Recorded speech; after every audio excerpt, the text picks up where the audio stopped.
So today I'm going to be reviewing all of my favorite movies I watched in 2025. So I wanted to do this with reading because I saw this girl's video and I was like, wait, that's such a cute idea. And then I went on my Goodreads and I only read 7 books last year.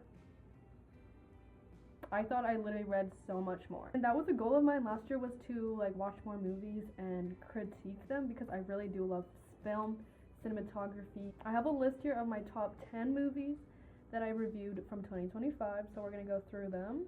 K-pop Demon Hunters. Yeah, I know this is kind of random, but wow, like music, characters, animation, 10 out of 10. Obviously, we all know the music from there is like, it's actually fire. It's actually fire. It's definitely like geared towards kids, but I really liked it. Like the music was just so good. And I'm not a musical girl. Like I hate musicals for the life of me. Like I tried watching, what's that one? Wicked? Y'all, I just got 2 minutes into that movie and I was like, nope, I can't do musicals. It's just so cringy to me and like, I just can't, I can't pretend that this is not cringy and embarrassing. I can't do it. I love the animation style of it and it's just very cute and fun to watch. Nothing too serious. Next is Trolls. So another musical, which I'm like, maybe I just don't like musicals when they're made by like humans and I just like it when it's animated. Because the music in this was so fire. And like I know this movie came out so fucking long ago, but I watched it this year. Like me and my sister were high and we were like, let's find a little cute cartoon to watch, and we literally watched all of them in like the span of a week. They're so good. So colorful, so fun and bright and whimsical. Especially when I'm high, like I prefer to watch movies that are cartoons and like fun and colorful because that's the vibes I'm trying to have. The next movie, this is definitely gonna be my favorite movie throughout the whole year. Like I've never been so shocked. I've never been so gagged watching a movie, and it is Parasite. So I watched it, like, the first time I tried watching it, I got maybe halfway through the movie and I was genuinely just so bored. I was like, what is this? This is just, it just kept going, but nothing was happening. It was already so long, and I just, like, gave up. I stopped watching it. But I'm so glad that I watched it again because, like, actually the best movie I've ever seen. This is definitely in my top 5 of movies. Like, oh my gosh. Wow, never have I been so captivated by a story and in so much anticipation for what was to come next. I understand now why this movie is widely popular. Because I heard so many people talking about like, oh my gosh, Parasite, but I was like, y'all, this is such a boring movie. Like, what are y'all are gassing it for no reason. But then I watched it again and I understood the hype. Like, it's actually amazing. The plot twist is so insane and like, oh my gosh. The way, I think the reason I love it so much is because of the build-up. Like, at first I hated that, but then because there's such a build-up for the plot, it's like, it makes it so much crazier. And it also was just crazy, the ending, like, holy shit. Did not see that coming at all. Like, I don't want to spoil it if no one has seen it, but like, I'm sure you have. But if you haven't, girl, go watch that right now. Like, you will not be disappointed at all. Trust. Memoir of a Snail. I watched this January 11th. And I gave this 5 stars. This movie is so sad, honestly. Like, it's a very depressing film. Very much not happy vibes at all. It's like a claymation, which I love claymations, like Coraline. I love that movie because part of it is because of the claymation. I just think that's so interesting how they can make it look so alive when it's just like an object. Holy shit, the trajectory of this film was heartbreaking to say the least. Whenever it seemed the story couldn't be more painful, it continued to get even worse. There were some funny moments throughout, which was much needed given the nature of this film. The ending was beautifully done. I can't remember the last time I cried watching something. I love the claymation style and coloring. The biggest takeaway I got from this movie is your life will be filled with ups and downs, but you have to always look up and keep moving forward. There will be pain, but that's life. You have to face it head on. Be brave. This movie had a lot of really memorable quotes in it. Even though it was very sad, the other character that was in her life, Pinkk, I believe was her name. Oh, the coloring also, I really enjoyed. Like, the theme of it was very dark and like sad. So I feel like the way that they colored the film really tied that together to make it that aesthetic. It worked very well together. Thankfully, there was some little funny bits because otherwise that movie would have been so depressing to watch. I wouldn't watch this if I was already in a depressive episode, but if I wanted to watch something that was a little makes you think about life, I would recommend. The next one I watched is The Secret Life of Walter Mitty. Whenever I saw this cover when I was younger, I genuinely thought it was just a business movie, like about businessmen. I was like, the fuck, why would I want to watch that? But then I kept hearing people reviewing it and saying it was so life-changing, so I was like, okay, fine, I'm gonna watch the movie, and I'm so glad that I did. Oh, this movie is so beautiful. The cinematography obviously is amazing because it has a lot of him traveling, so they're able to shoot so many cool and different locations, and like, they did it so well. Like, my gosh, they did so well. Wow, such a well-made movie. The cinematography was stunning. The soundtrack, perfection. Along with a deep, meaningful story, I enjoyed the bits of humor throughout. A movie I could watch over many times. Like, this movie is going on my list of movies that I will be rewatching because it has such a impactful, like, life lesson at the end, but it's also so well filmed, and like, I just love every part of it, and I'm so glad that I gave this movie a chance. The next one was Dumb Money. My review was, wow, how did I never hear about this? Y'all. Okay, this is such a crazy movie, and the fact that it's based in real life, like, what? Like, there was actually, okay, I love a movie that's based on reality because it makes it all that much crazier, because I'm like, this shit actually happened. The whole time this was happening, I was probably, what? I don't freaking know, but I was, like, old enough to have heard about it, but I didn't ever hear about this shit until now. Okay, but basically he puts in money into the stock of, like, what is it, Game Boy or something? And then everyone else starts putting their, like, stock money towards it. And then it gets really big. And then they all make a hell of a lot of money. But then the people that own the stock are like, wait, hello? No, we can't be giving away this much money. So they close the stock. And then he's like, you can't do that. That's illegal.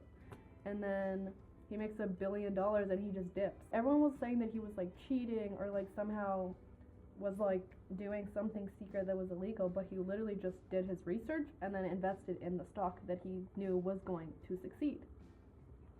Like, what a genius. Next one I have is Black Swan. Wow, what a beautiful film, cinematic masterpiece, and a little gay. This one I've actually been wanting to watch for a while as well. I did not know it was gay, which I was very happy surprise. It honestly just made me appreciate ballet like so much more. I've always really enjoyed watching ballet. I just think it's such a beautiful art. But like watching this made me like think of it in so much more layers and like really appreciate the art like that much more. Wow, it's so well done. Like, she's gorgeous. Obviously the actress is gorgeous. And she did such a good job playing her crazy role, like slowly going into insanity. Yeah, it's very well done, like horror film, but also like psychological, because you're like, wait, what part of this is actually happening? What part of it is she just imagining to happen? Now we're gonna get into the TV shows, and I have 3 shows. The first one is The Chair Company. Y'all, if you haven't seen The Chair Company, okay, basically I found it because of this scene. Like, I'll insert it here. I'd like to pay for the guy's meal behind me too. You know, just pay it forward. Oh, wow, that's really nice of you. Yeah, who knows? Maybe it'll catch on. All right, well, you have a great day, sir.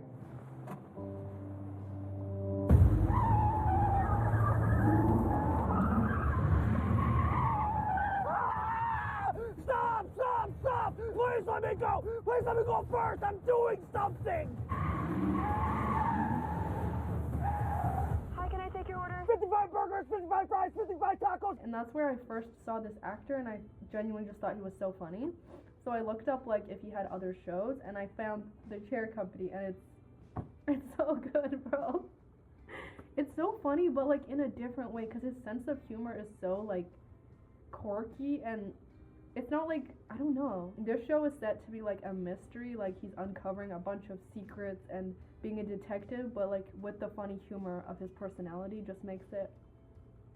Just watch the first episode and I know you're gonna be in love. Like, it's that good. There's only been 1 season so far, but they're coming out with a second one, and I'm so excited.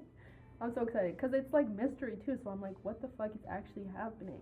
It doesn't feel like you're watching a show. It feels like you're watching someone's actual reaction to what is happening. That's the thing I found out, is I think my sense of humor is like reaction humor. I don't know if that's a thing, but like the things that I find the funniest is the way that people react to different situations. Like, that's always the thing that I find so funny. So I feel like his sense of humor is literally just that, and that's why I love him. The next show that I watched is Adolescence. this show was, holy moly, this show was crazy. Again, this was based on true events, which is actually just really sad. But the way that it was filmed, they did like every episode was just one single take. There was never cuts in it, which I think is just such a unique filming style, and I really appreciate it because it forces actors to really be in their roles. They're not like breaking for a second. But also, I'm like, how did this kid memorize that many lines? I'm pretty sure he won an award for it, as he should have. So basically, let me just read the description because I don't want to give it away. When a 13-year-old is accused of the murder of a classmate, his family, therapist, and the detective in charge are all left asking what really happened. The whole time I was like second guessing myself. I was like, did he actually do this? Because I really wanted to be on his side and be like, no, he didn't. But then also I was like, but what if he did? But then I was like, no, he can't have done that. That's insane. He's a child. Like, no way. And then, like, the whole time I was just like, what the fuck is happening? And his acting was insane. Like, I was like, how is he this good at acting? Okay, the last one I'm going to be talking about is a Black Mirror episode. If y'all don't know Black Mirror, it's so good. Like, oh my gosh. The first time I started watching it, I was just, every episode is, like, mind-blowing, like, gagged, like, what the fuck? That's literally the plot of every episode, and I just love that. They put, I feel like, so much work into each episode, which makes it that much more likable, and every storyline is so crazy and unique. So this episode that I chose is called Bete Noir. So basically, this girl is working at a bakery, and this new girl joins, and she's actually one of her old classmates. And then weird things start happening where I can't really describe it because it's like, oh my gosh, my foot is sleepy.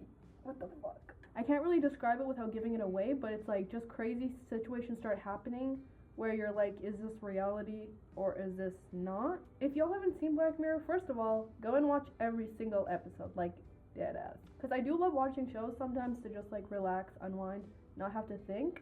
But Black Mirror is like every episode actually makes you think about the world and society in such an interesting way. But this episode specifically was just, holy shit, it was so crazy. Like, I was like, literally the whole time I was just so shook. Let's have a conversation in the comments because I want y'all's opinions. I love hearing people's perspectives. We can all watch the same thing but take something different from it, and I feel like that's very interesting conversations to have. And also, if y'all don't know the app Letterbox, this is where I'm going to be rating all the movies that I watch.